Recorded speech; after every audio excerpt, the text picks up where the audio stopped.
Hey, it's the Analytics Dude. I'm here to talk to you about PowerPoint tips and tricks.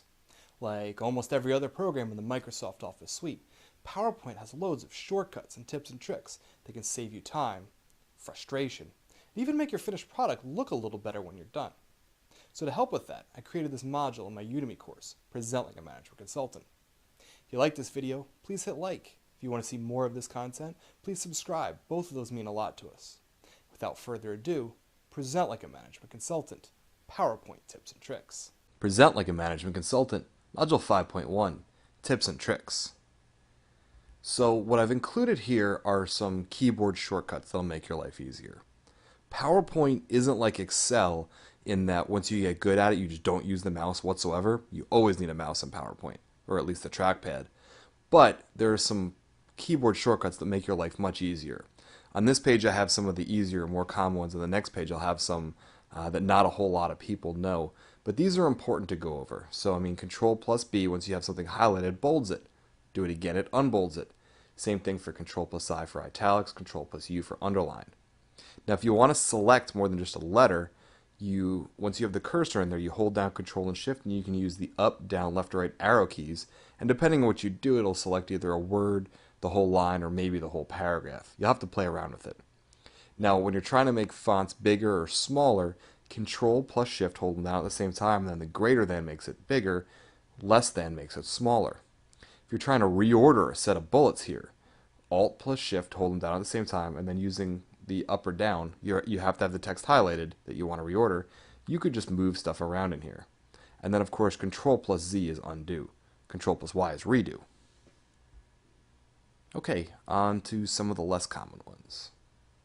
Now, the Alt key, if you just hit Alt once, what it does is it opens up the top ribbon. Don't worry if that doesn't make sense now. I'll show it in an example in just a minute here. And that allows you to pick stuff up top without having to use your cursor to go click it. So, huge one when you're working with slides is aligning or distributing. Which to do that, you go Alt, and then you hit H, and then you hit G. H goes home, G goes arrange, A goes align, and then the next letter is going to align or distribute it according to which one you put. T is top, B bottom, L left, R right. They actually make a lot of sense, and once you start playing with this, I promise you, it goes very quickly. Then if you're working with bullets, you go Alt and you hit H, and then you can bullet or unbullet something.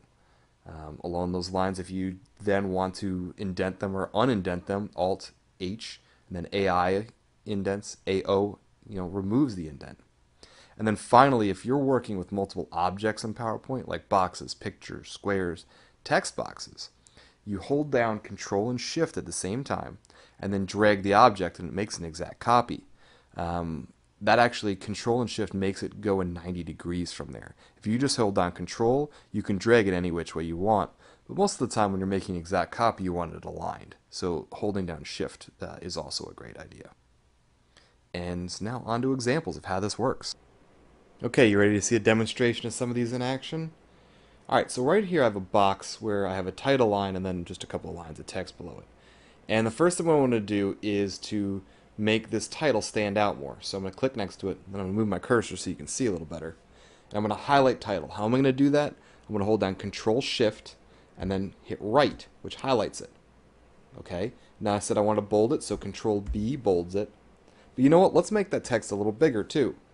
Hold down Control Shift at the same time, and then I hit greater than, and that made it bigger. Like, you know what? Let's do that again. Let's make it even bigger.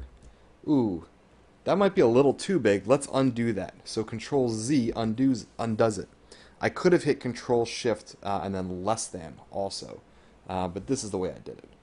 So now I want to highlight the next couple, and I'm going to make those lines italic.